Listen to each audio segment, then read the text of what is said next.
All right, good morning, everybody. It is 9:07 a.m. on March 17th, 2022. Thank you for making the time to join us for our monthly Shade Tree Commission meeting.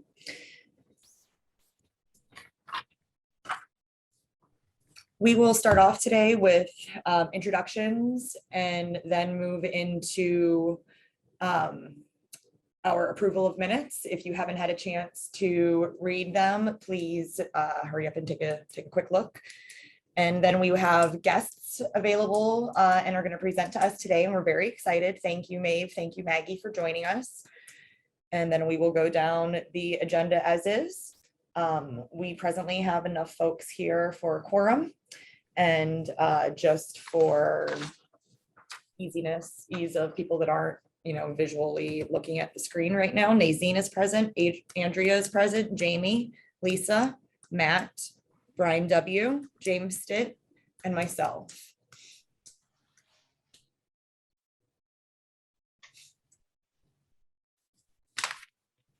All right, introductions. Why don't we start with our guests? Maggie, would you care to do an introduction? Sure. My name is Maggie Opperly, and I am the manager of communications and marketing with Tree Pittsburgh. Thanks, Maggie. Hi, Maeve. Your turn. Hi, everyone. Maeve Rafferty here. I'm the education coordinator at Tree Pittsburgh. Delighted to be here. Thank you so much, Maeve. And then Nazine, would you care to introduce yourself? Hi, everyone. This is Nazine. I work for URA as a project architect, manager of architecture. Thanks, Nazine. Andrea?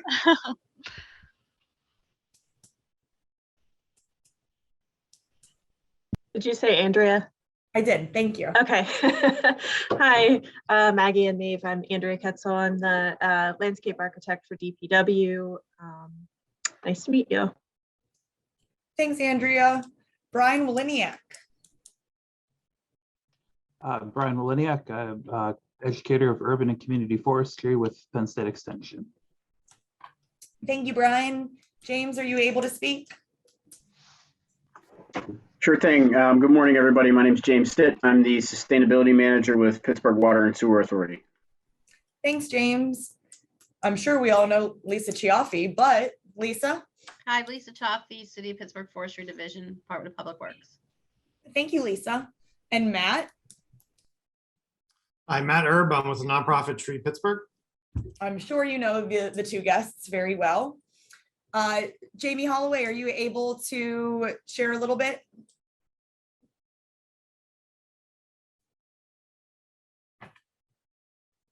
Hold on 1 second, Jamie, you're still muted. There you go. Okay, there we go.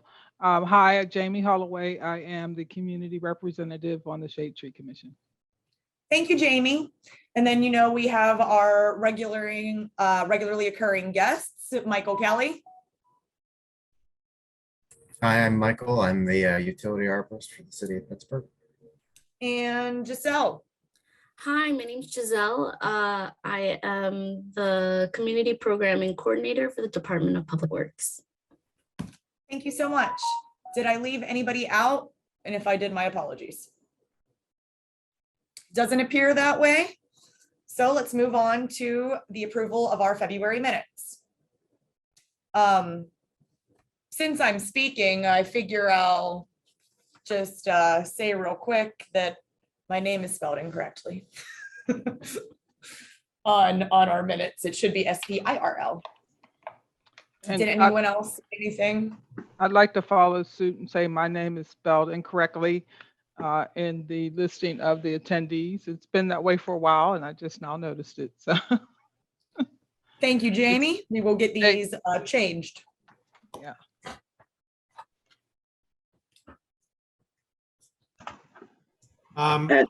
Mike Panzita was not at the meeting, but he, as far as I know, is not a commissioner. So should he be marked as a guest? On it.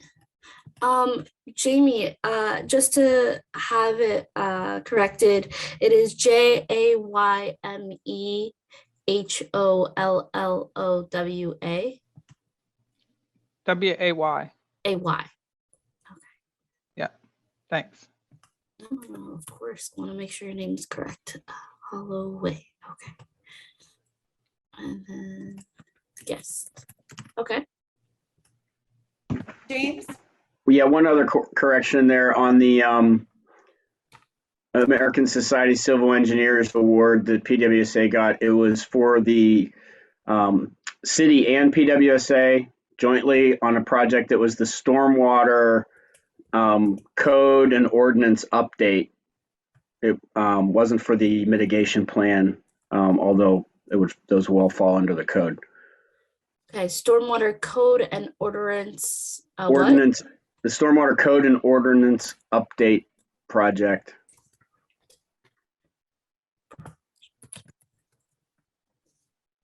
In which we included climate change.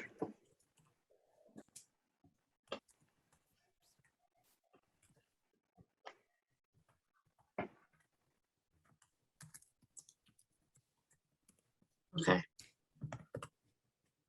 Thank you, Giselle, and thank you for folks. Was there any other corrections that need to be addressed? I'll make a motion to approve the minutes as amended. Thank you, Matt Erb, for making the motion. James Stitt, thank you for seconding the motion. Motion has passed for our minutes.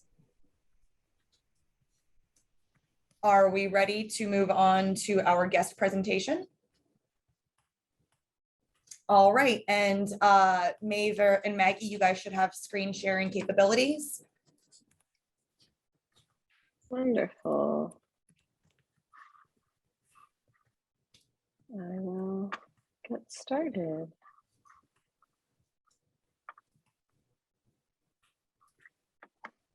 Okay. All right, so thank you, first of all, for having us. We are very excited to present our proposed significant tree registry, which we are calling the Remarkable Trees of Pittsburgh. And this is, of course, a pilot year to assess trees on public property and see how it goes.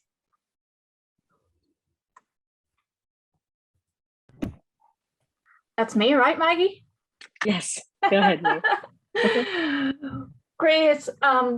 So yeah, we did a benchmark report and we studied 11 cities or municipalities. They weren't all cities, case studies throughout the United States. And we had one example in Canada. So what we did was we gathered information on these case studies. Oops, can we go back? Oh, I'm sorry about that. I didn't realize I clicked. We gathered information on these programs with those attributes that are listed there. So I'm going to spend a little bit of time going through each of the attributes that we gathered information on. So bear with me. So first of all, the objectives. What was the program? What were the programs, the significant tree programs, trying to accomplish? This was very hard information to find in a lot of cases. It wasn't something that was typically on the websites. And so we gleaned this information from interviewing representatives where we could manage to do that. So some of the objectives were to maintain or increase canopy goals. Tree protection with teeth was another thing that came up. And then common to nearly all of the programs where we were able to get this information was a broad kind of public awareness objective or aim. So kind of using the significant tree as the poster child, significant or remarkable tree as the poster child for urban forestry, fostering connections between the public and these trees that maybe they don't notice or walk past every day. So, you know, I said the poster child, like one tree, but of course, these programs have more than one tree on their registry, and they varied from less than 10 in Ferguson, PA, a small municipality, where the program is really just beginning, to over 300 in Portland, Oregon. That program's very well established there. On the criteria, so what made a tree significant or a heritage tree, they had various names for these trees. So there were the objective kind of criteria, for example, age, size, and species. And with species, some of the things that came up were they a particularly rare or interesting species? Were they a native species? And some programs had exclusions on non-native species, but that was very uncommon. I'll mention also the champion trees, which you may be aware of that model.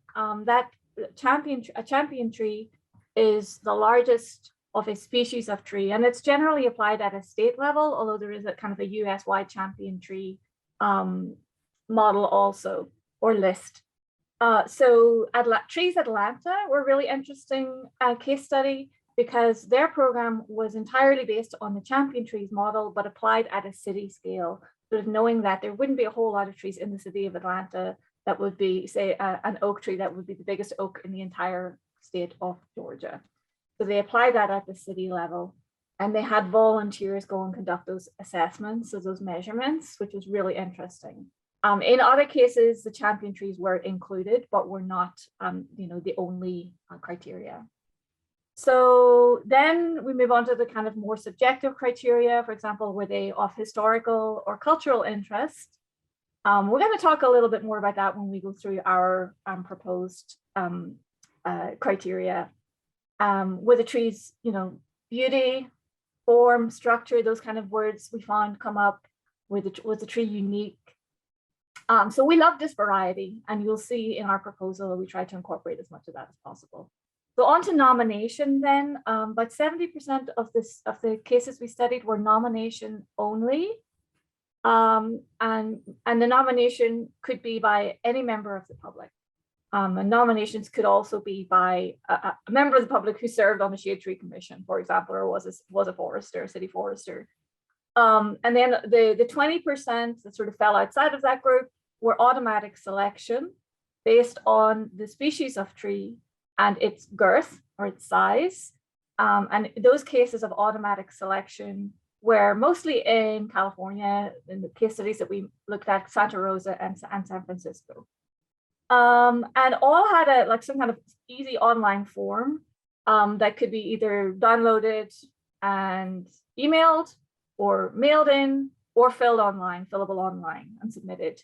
And the main differences with the forms really came down to whether the program was for trees on private property or included trees on private property, or were just for trees on public property, because with private property trees, they have the added complication of probably needing landowner consent. So I'll move on quickly to the selection process. That was a fairly common process for all of the programs. So the nominations come in typically. An arborist goes out and does an initial assessment, then recommends to a group such as this, the Shade Tree Commission, who then vote. And then sometimes that leads to approval of the trees go on the registry. And sometimes a higher, not necessarily higher, but another level of administration or governance is required. So for example, from borough supervisors or the planning commission. In some cases, we needed sign off to get the trees totally approved. Physical recognition, there wasn't a whole lot of information on that. And it seems like that was a bit of a factor that was lacking in the programs that we studied. But where there was physical recognition, it was typically a brass plaque attached to a tree or a brass tag with a number. And digital recognition, that was really, the way most programs or most cities were really putting a lot of their focus and attention. So we found some great examples of websites that had interactive maps that highlighted the stories of these trees, and some really great examples that we were able to use in our proposal or to give us inspiration. And in terms of protections and ordinances, 36% of programs we surveyed provided some legal protection within city code. And 50% addressed at the very minimum some kind of tree maintenance. So that's protection in terms, not in the sense of legal protection, but in helping to look after those trees and protect the health of those trees. And they typically included routine inspection, pruning, mulching, things like that. And I think that's probably enough for me. Maggie. Thank you, Maeve. Okay. So after realizing how difficult it was to find the objectives for some of these, we really came up with our aim or our vision statement for the remarkable trees and some of our objectives. So we really aim to celebrate and protect the city's tree heritage and the social, economic, environmental, and human health benefits to current and future residents. So we all know how many benefits trees provide. Specifically, we are aiming to identify, catalog, recognize, and protect a representative sample of the remarkable trees of Pittsburgh. We know that there are going to be more than what is initially nominated. So a sample of the remarkable trees that contribute to our heritage, and really talk about the much loved portion of our urban forest. We want to cultivate appreciation. That was something that we saw again and again through the folks we were able to speak to, that it's about appreciating trees and helping people to notice them, and telling their stories, which we'll talk a little bit about on our website portion, and inviting folks to share their stories with these trees.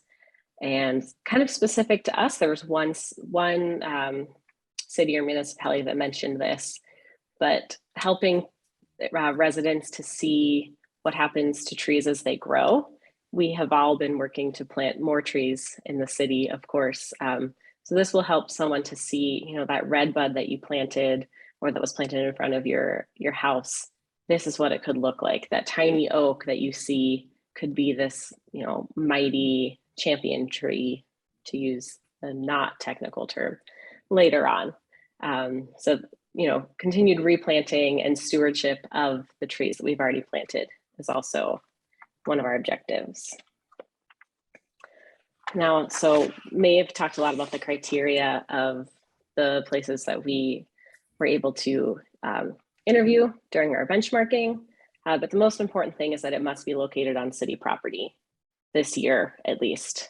We are exploring ways to include private homeowner trees, whether that is through the actual registry or submission, but we just think for this first pilot year, submission for, you know, a section of the website that just highlights private trees without making them official remarkable trees.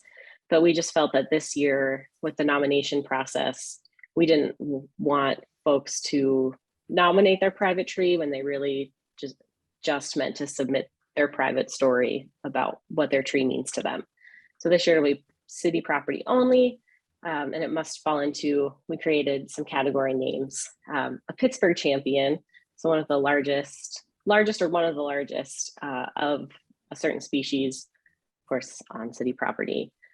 Then a witness tree that has some sort of historical or cultural significance. It has been, you know, watching over this section of Arsenal Park for years and years, or is associated with an individual or an entity in some way, defines a neighborhood, you know, it's got that cultural feel. A tree of a kind, which is unique in appearance, perhaps an unusual species, a tree with an unusual tail, something that makes it stand out in a specific way. And then a giving tree that's rich with wildlife or plays a key role in our ecosystem. We all know how important trees are for biodiversity. So a giving tree is a tree that specifically helps promote biodiversity. Or the final category is a specimen tree. So a horticulturalist delight. It has exceptional structure, health, beauty, something that, as we talk about just that appreciation for trees, a tree that's going to make someone stop and say, oh. And of course, when someone nominates a tree, they'll select the, you know, what category they think the tree falls into. It doesn't necessarily have to fall into the tree that, or the category, excuse me, that someone identifies at first. And it could be in more than just one category, of course. No one had prepared me to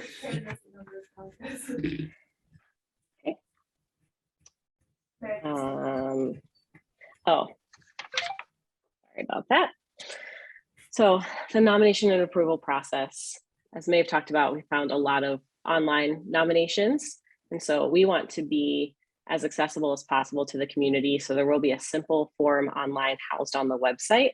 We also want to partner with community organizations to have printed forms so that folks can fill them out and return them to those organizations, and then we can go pick them up to make the process as accessible as possible. And then our approval process was also based on what we found in our benchmarking.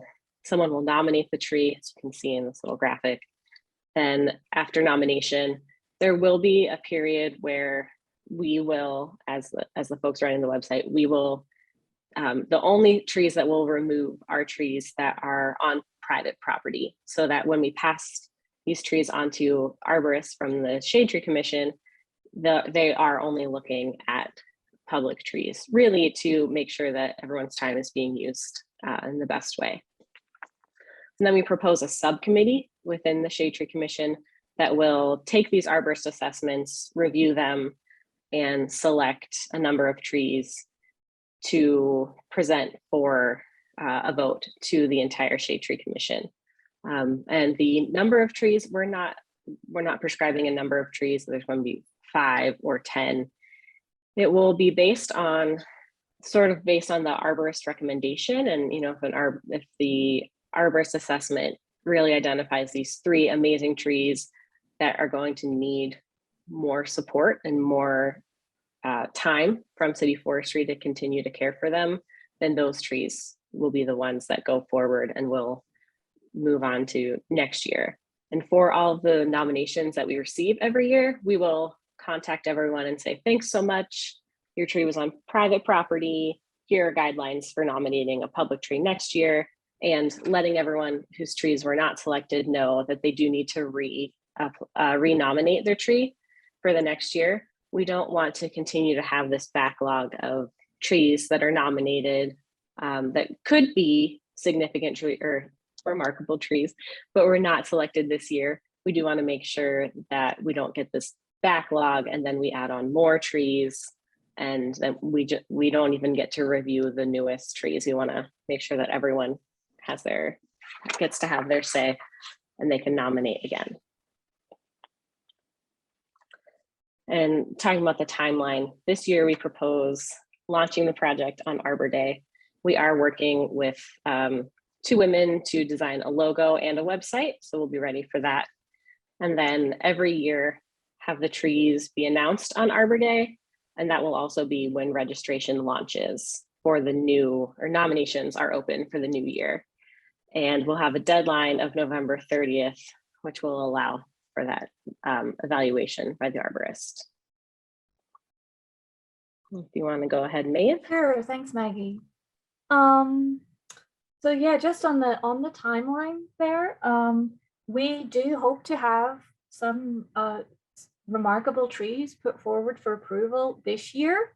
But what we're saying is, because we're opening quite late in the year, well, it doesn't seem late, but it takes a while. It's going to take a while for these initial assessments and conversations. So if we're launching on Arbor Day, we still would hope to have some approved this year, but hopefully more next year. And so that brings me to the first bullet point here, and that there is $6,000 in our budget for assessment and management recommendations at a rate of $120 per tree, and that covers 50 trees. Now, it's a little optimistic to say that we're going to have 50 trees approved this year or even next, but the money is there in the budget. And so just to make sure we're all on the same page, this is for when the trees are approved. So an arborist would go out, assess the tree, and provide recommendations. Now, those recommendations would have to be appropriate to the criteria that the tree was approved under. So for example, if we had a tree that is senescing, dying, but has, I don't know, maybe a great colony of bats, it the management recommendations might look a little bit different for that tree than one younger tree. So the arborist needs to know that is my point. Under what criteria was a tree approved? Health and safety considerations will of course top all other considerations. So the city is going to assume responsibility for implementing these recommendations. And just, obviously, as more and more trees are added to the registry, that burden is going to increase, on the city. So that's something for us to bear in mind and be thinking about in this very early stage. Some of the conversations that we had with other program managers or personnel who were involved in other programs were really, you had to look at the long-term sustainability of the project and bear that in mind. Always look towards funding. We're doing, the work so that the project is a success. Legal protections then, again, based on the information that we found in our benchmark study and the idea or the need for tree protection with teeth, we really would love to see, or we would love to see a separate section on remarkable trees in the city's tree ordinance that would afford them a higher level of protection. So that's something that we really think we should be working towards. And obviously, that's not going to happen overnight.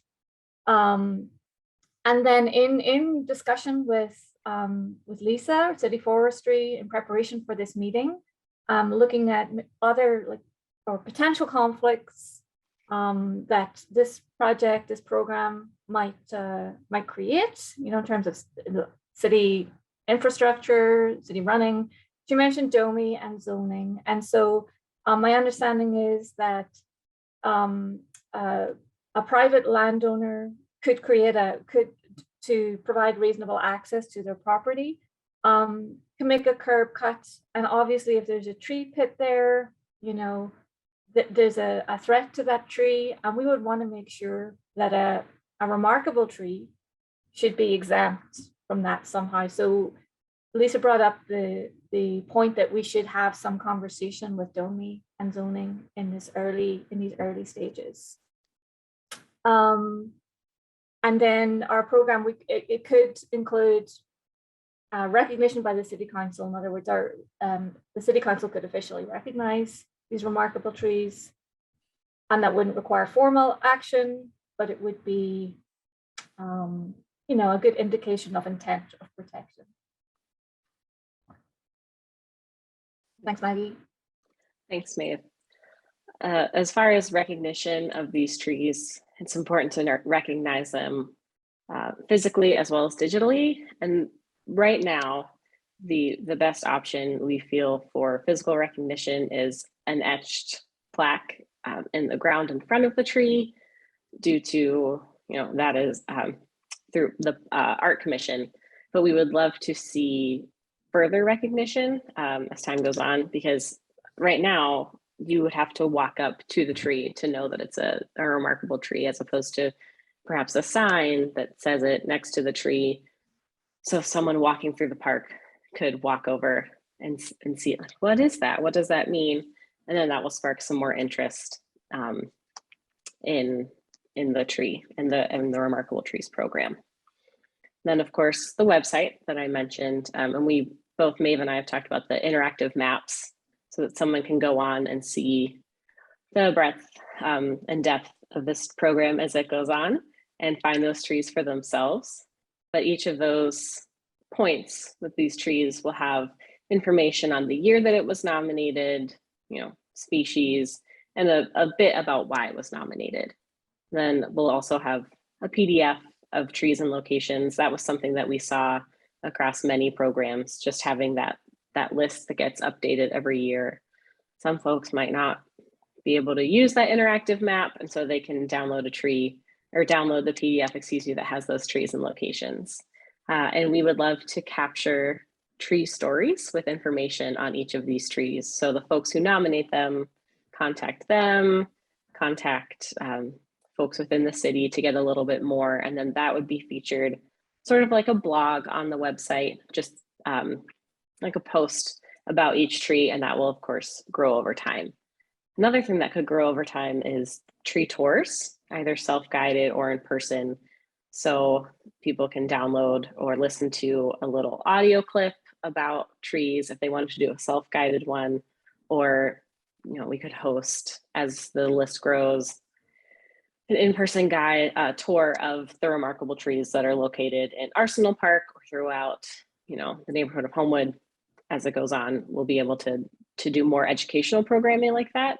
And that just goes back to that objective of creating appreciation and awareness of these trees. And then, of course, a celebration on Arbor Day as we have this new class of registered trees. And then, as time goes on, perhaps we can add in private as well. Ways to talk about private trees as well. Then the last thing is how we're going to talk about this the first year, our plan for outreach. So the registry launch will be, we hope to launch nominations and the registry itself on Arbor Day this year, April 29th. And then we collaborate with the city via the mayor's office and neighborhood level planners to get this information out. We'd create a marketing toolkit for partners, and that partners is anyone who is interested in trees or green spaces in the city, with graphics and some language that they can use to promote for their audiences. Some press outreach, continued social media, and of course the tie into Arbor Day is a big part of the outreach and the launch. So getting people excited about trees. It's the 150th anniversary of Arbor Day, so that's very exciting as well. And then Sadie Channel Pittsburgh, they create such great PSAs that being able to create an engaging PSA about remarkable trees of Pittsburgh with them will also, of course, help. And then that's launch time. And then throughout, just continued use of partners, which can include, but is not limited to at all, the members of the Canopy Alliance, continued promotion on social media, and then outreach for Tree Pittsburgh, it would be our engaged volunteers, tree tenders, folks who have adopted trees, but really for each organization that's interested in trees or promoting trees, for them to do specific outreach to their most engaged audiences to get that further help from folks who really care. So that is the end. I'm going to stop sharing my screen so that we can see each other's faces if you have any questions. Before any questions, I just wanted to say thank you both so much. This was a really thorough, well thought out, well-researched introduction into what you guys are going to accomplish for this. So thank you so much. And now I'll be quiet for a few minutes. And would anyone like to start with comments or questions? And then I'll let you guys run that, obviously.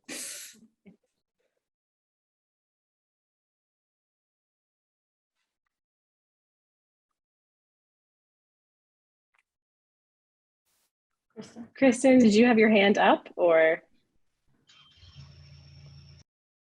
You're still muted. I wanted to make sure nobody else raised their hand and I didn't jump in if someone else was dying to talk about what you guys have proposed. So I love, obviously, that it has to be on city property. And I also love that after the first rollout, trying to figure out a way to widen the space and make it for private folks. Would schools, educational institutions, hospitals that reside in the city be something that could be eventually added to the mix? Especially since you guys go to all these schools and plant all these trees with one tree per child. Sure, absolutely.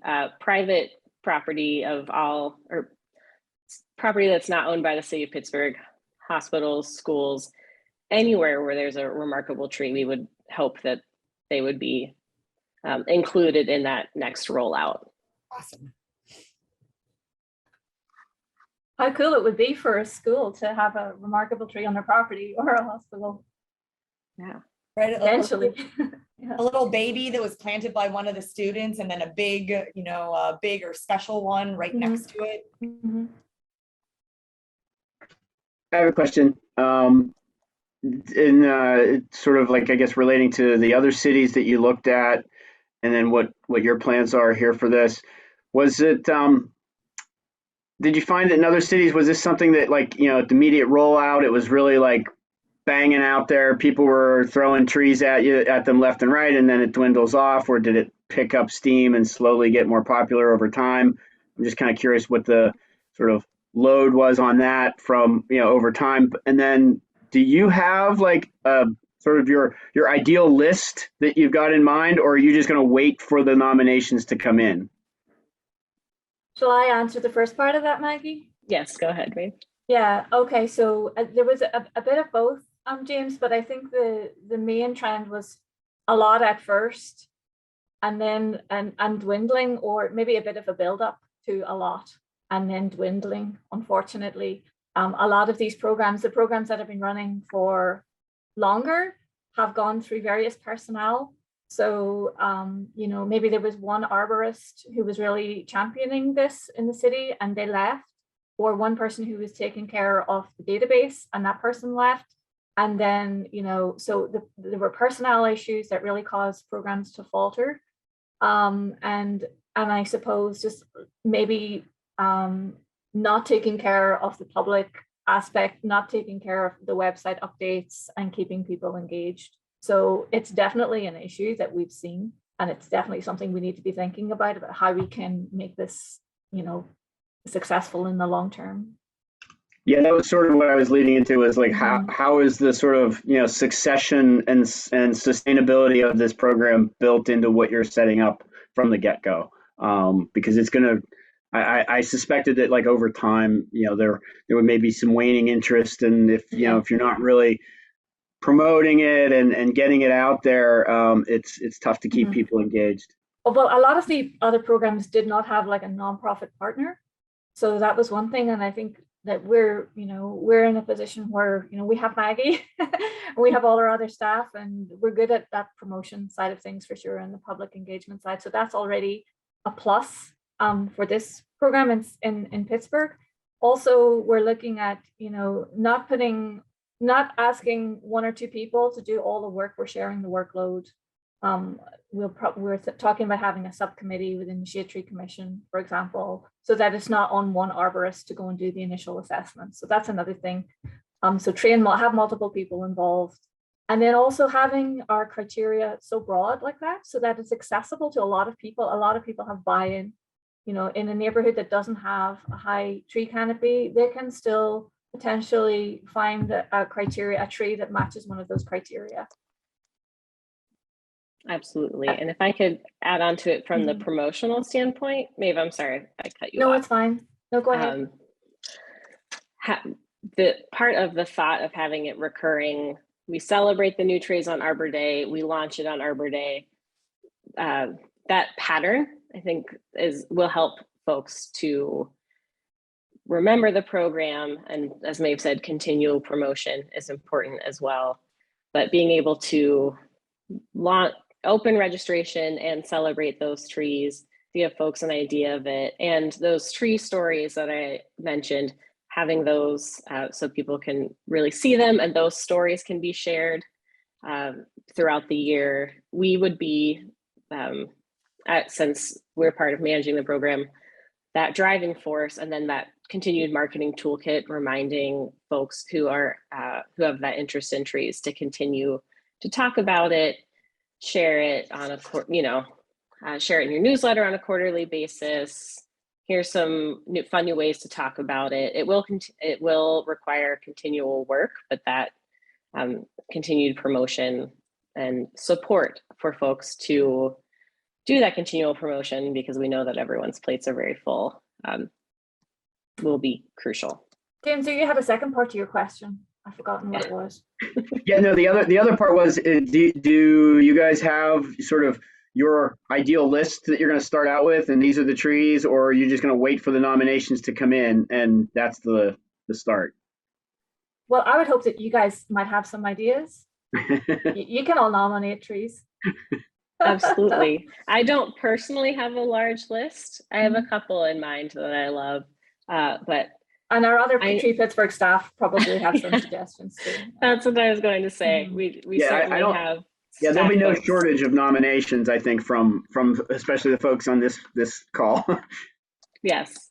Yeah. We do know that perhaps this year there might be fewer from the general public, but I don't anticipate not having enough to look at.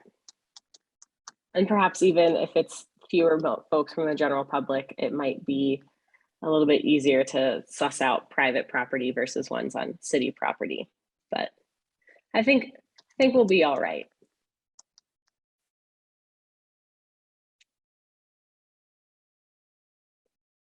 Are there any other questions or comments that we can answer?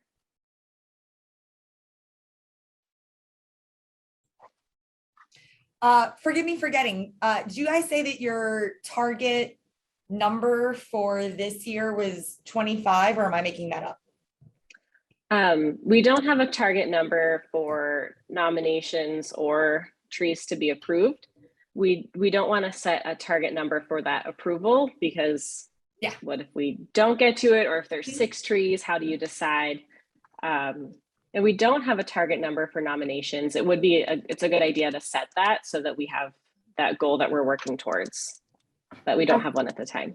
Oh, Maeve, if you have more to add, please. Yeah, so we didn't put this in the presentation. Maybe I neglected to mention it.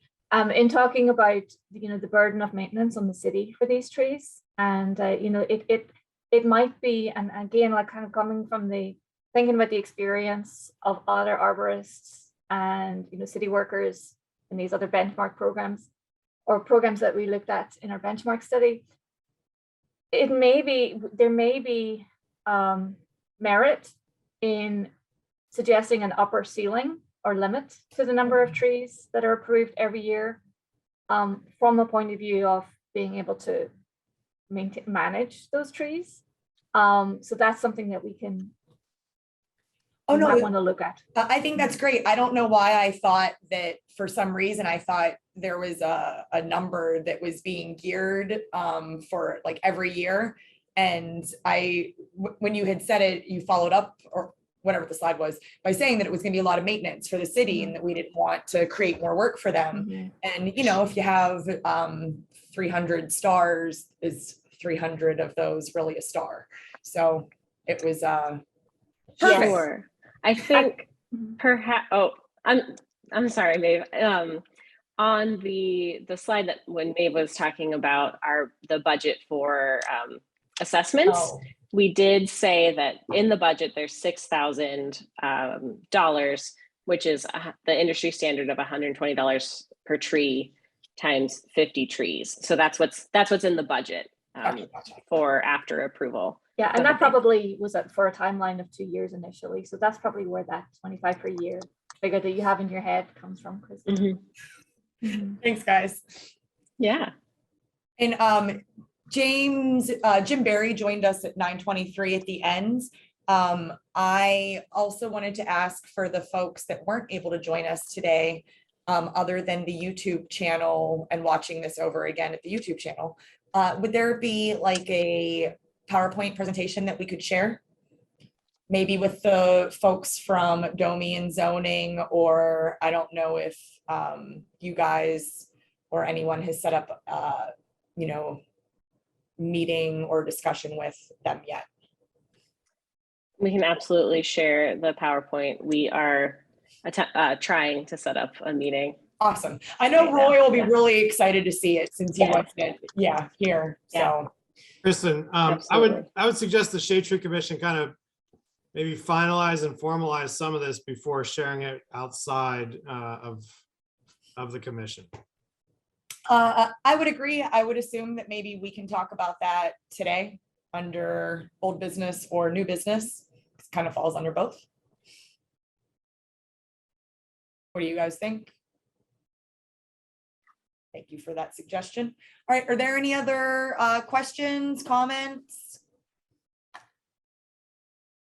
I just say that I'm here to help navigate through some of those other interdepartmental things like with doming, things like that. So I'm happy to help on that end of things. So.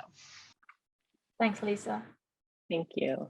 Yeah, one more question. Outside of the PowerPoint, will this be developed into a manual, or how will this be formalized as a program? I started to think about that, Matt, after you said, hey, we should formalize this a little bit more. And I immediately went to some kind of document that's going to be in a better format for reference and for sharing than a PowerPoint. So yeah, I think that's a good idea to formalize decisions and put them in a PDF document or something. And did we you guys? We can work on that, Maggie and me, after you guys have your discussions. Did you guys have an example of what the nomination would look like, or is it just, since it's, you know, the preliminary and you're hoping that us folks and the folks that run around in the tree circle can nominate trees? Like, how would we go about doing that? We do have some examples. As Maeve said, a lot of them include, is this private or public property? So we are going to have to, from those, we'll be able to suss out and figure out from there what works best for our program. And then the nomination form will be online when it launches. So that's how everyone will be able to nominate them. And that, having everyone nominated that way is really about us being able to take a quick, easy look at everything. And so all of those paper form nominations that we get as well will be added into that spreadsheet so that everything is there, easy to find. Awesome. Thank you. I think that's going to be a very easy process for us, Kristen, based on the examples that we have. And also ours is much more straightforward because it's city property only at this stage. That's so really that'll definitely be ready for, you know, program launch. So then, are you guys looking to come back for the April 21st meeting to present the formal versions, or how did you want to proceed forward? Because I know that's the week before, you know, the tree holiday, tree extravaganzas. So I don't know how we can do that if you want to. Absolutely. If you'd like us to do that, or we can just send a copy of the form so you can see it. You guys can share it. What do you think, commissioners? Thoughts? Matt? One possible thought is that the, you know, as Maeve and Maggie mentioned, you know, there's a lot of handoff work of taking those, sorting those forms, getting them to the Shade Tree Commission. So does the Shade Tree Commission have a subcommittee that's focused on the remarkable trees? And so that subcommittee can maybe work with Maeve and Maggie to finalize that form, and, you know, any other issues that come up, it can be that subcommittee that can really make the recommendation to the larger commission for us to approve, or if needed. Would you think that it would be easy to resurrect the original heritage tree subcommittee group, or the recommended tree species group? Or do we just say anybody, 4 people preferably, want to work on this? Yeah, I think starting fresh and seeing who's interested today. Yeah. So Remarkable Tree Registry Subcommittee is being formed. Though there are 3 folks that are not here today, we will make sure that they have the opportunity to be involved with the subcommittee. Would anyone like to be, right off the bat, the chair of that subcommittee, and know that it will be a hustle right now?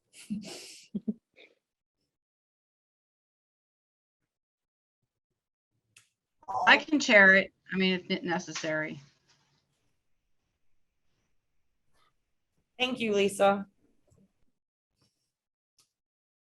Are there any other volunteers to be a member of it? Thank you, Nazine. I would like to, Matt. Thank you, Matt Earp. I'd be willing to help as well. Thank you, Brian W. That is 1, 2, 3, 4 people with the option that will be presented to our commissioners that weren't here today. But I think 4 sounds like a good number. Not too many, folks trying to come together. Thank you for volunteering to be a member of that subcommittee. And I'm glad that Matt is too, and that way all you guys can be in touch. And we will. Kristen, would it be helpful for me to send a few bullet points about what might be the role or what that might involve? That would be lovely. Okay. We're just excited people. We just, jump in. We don't need to know what all of the parameters are, right? Yeah, volunteer first and then. Thank you. Thanks, guys. All right, if there is nothing else for our wonderful guests, we can close this portion of our meeting and move on to the next thing. Cool. Absolutely. All right. Thank you so much, Thank you guys. all. It was Thank really you. wonderful. Thank you. So excited. Thank you. All right, so it is 10 o'clock. We have a half hour left. Let's move on to the report section of our agenda. And instead of going through all of the reports, I'm just going to ask if anybody would like to offer any information and to raise your hand first. Giselle, it looks like your hand is raised. Is that a mistake? I think it is, at least on my end, it is not raised. Perfect. Thank you. Oh, okay. Sorry, it took me a second. Oh no, that was me. That was me. I had my hand on your. Oh, gotcha. Okay. Well, hey, everybody. Happy St. Patty's Day. Hope everyone is doing well. I do have a small update from the work that I have been doing. I can just give you the current amount in the Shade Tree Commission. I'm still working with the different stakeholders within this Shade Tree Commission to get everything a little bit more organized, but the current actual Hey, balance. Giselle, hold on 1 second, please. We're doing the report section now. So we're just talking about trees coming down. So let's hold off on that for a minute, if you don't mind, and thank you so much. So this is more forestry. Lisa, did you or Michael have anything you wanted to share? Yeah, I have a couple things. All right, just basically that we're wrapping up our winter pruning ops. We have a short window left here as spring is upon us, even though we had snow this week. So those are getting wrapped up. That's our oaks and elms, and then we'll be moving on to London Plains and our other larger shade tree pruning.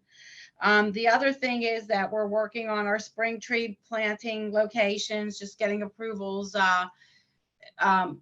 Permits are starting to come in now, just looking at different species and locations to get some trees in the ground through forestry by the end of by May 1st. I just want to put it out there that I've been working with the Friends of Mellon Park group around the Arbor Day celebration that's scheduled for April 30th at Mellon Park, and just stay tuned because I'll be sending along information for that and reporting out at our regular April meeting. And also that we just have some new additions to our webpage. So if anybody's interested, you might want to go onto our webpage and check it out. But that's it.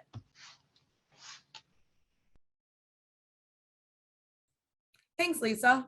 Michael, did you have anything you wanted to add? We're just working with Duquesne Light on the follow-up to the end of their pruning season here and providing some feedback. We have a meeting with them tomorrow. And we did have one large event this past month where we cleared a number of hazard trees from Solway in Squirrel Hill, and there's going to be a mass replanting event coming up in the near future there. Oh, and we are very close to being able to complete some of the big reforestation projects we have coming down the pipeline this coming fall. That's wonderful and exciting to hear. Matt, did you have anything? Thank you, Matt. Andrea, did you have anything you wanted to add?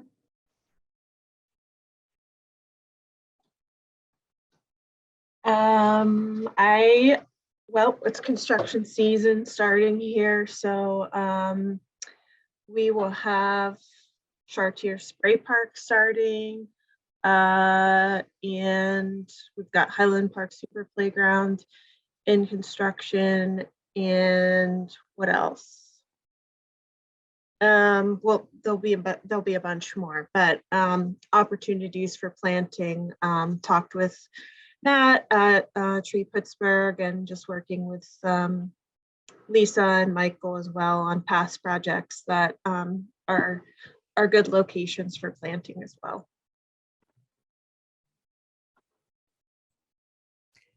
That's great. So excited for planting season.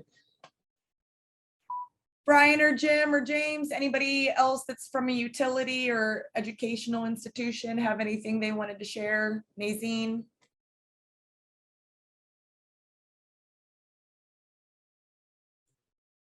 All right, awesome, guys. Thank you for adding what you are all up to. We will move on from the reports to the Canopy impacts. If there is anything that you have heard or would like to share that would be regarding the impact to our canopies, this is the time to do so. The only thing I have really to report is on the Frick, on the Fern Hollow Bridge collapse, that we're going to be working on a reforestation effort there. So I can report out as we get, a little bit closer to that as to what that's going to look like. We have a couple projects that we're working on in-house that we are hoping to get trees in the ground where there were some stormwater issues. So, but nothing major other than that, right this month anyway, besides the Fern Hollow Bridge.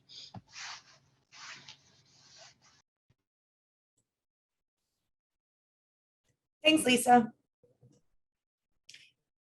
All right, if no one has anything else under Canopy impacts, we can start with old business. Let's see, I'm gonna try something a little different today and go through each person. Nazine, did you have anything you would like to talk about under old business? No, thanks.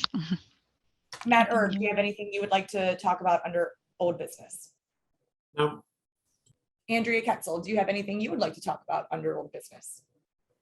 I do not. Thank you, Andrea. And Brian, do you have anything you would care to talk about? Nope. Lisa? Not at this time. Jamie? And Jamie, I know it's been a long time since we've talked about any presentations that you and Quiba had prepared for last year, but that's going to come back, I promise. Okay. I just wanted to ask Andrea a question if she knew when the spray park was going to start in Chartier's playground, when the construction was going to start. Yeah, so we just got the bids back for construction. We're going to Equal Opportunity Review Commission today. And then if we pass, we're able to issue the contract to the contractor, and then we'll start construction probably within the next month or so. But we'll make sure that that gets sent out and residents are notified as well. Do you live over there, Jamie? Yeah, I do, and I'm actually on the board of the civic club there. So, oh, nice. Nice. Yeah, we just want to plan for our community day that we have annually, and we usually have it in August. So we weren't sure if it was gonna be completed by then. The field is open and will be usable, but the park and or the playground area and where the spray park is going will still be under construction at that time. So feel free to email me anytime and I can provide more details on that. Okay, thank you. Sure. Thanks, Jamie. Jim Barry, or I think Jim might have jumped off. Is James still on, or did he jump off? I'm thinking they both had another meeting at 10 a.m. So they clearly don't have anything to add under old business. And with that being said, if both of those folks are no longer here, we are no longer at a quorum.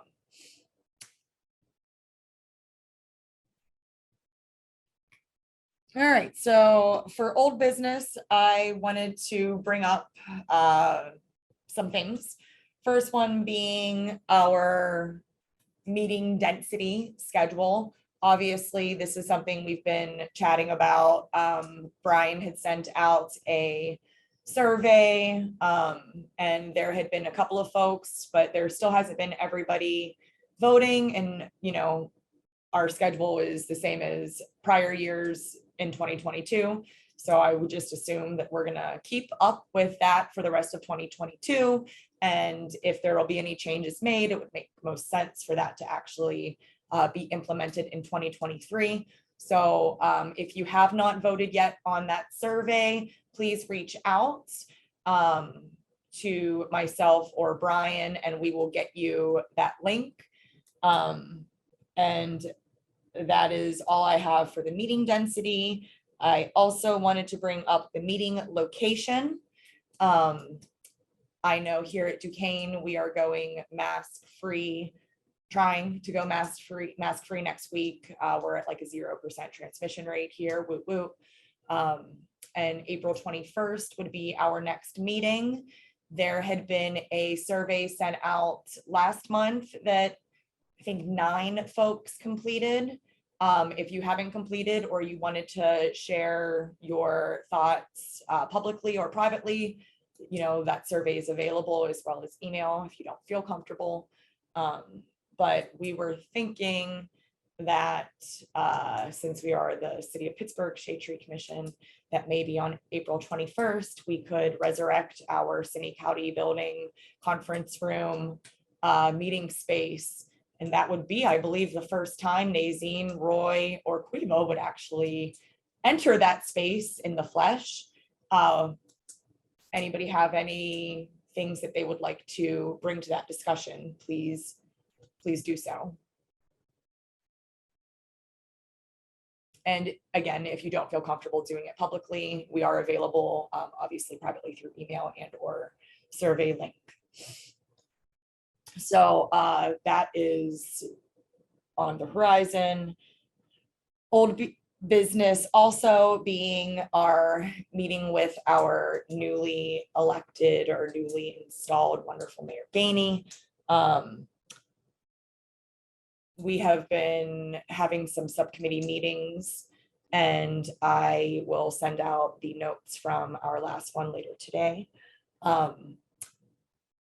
But it would be lovely if we could invite him to our April 21st meeting in the City County building and have him be a part of it.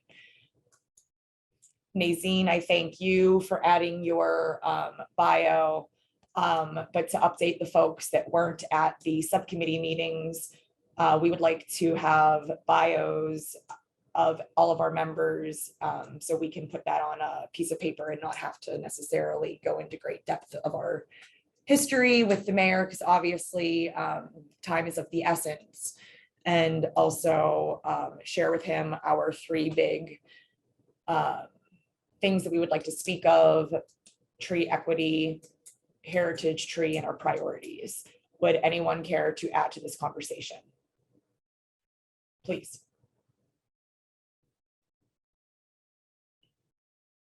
You're doing a good job, Chris.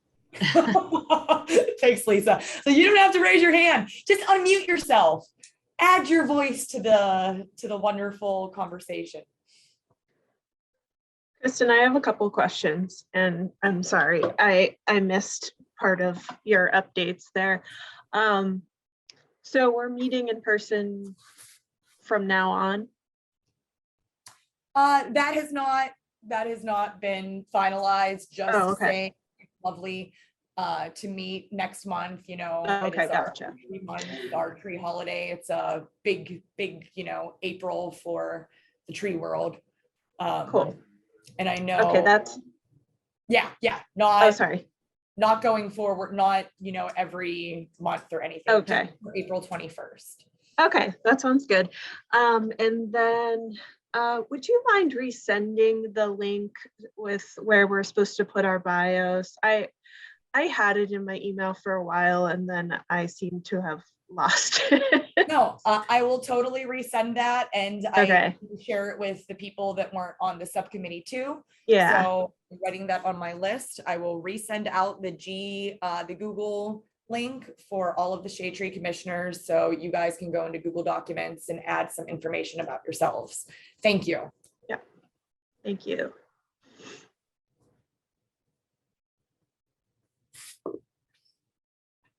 Does anybody else have anything? All right. So then I guess we can close down. Did I get to everybody under old business, right? Nobody had anything else they wanted to chat about? So let's move on to new business. Nazine, did you have any new business? No, thank you. Thank you, Matt. Thank you, Andrea. Thank you, Jamie. No, nothing.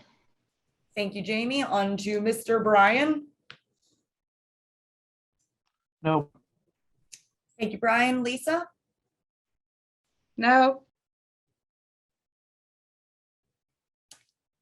And I think that's it for the commissioners, but I wanted to extend this to Michael Kelly. No, I'm good. Thank you. And Giselle, if you wanted to share your fun process.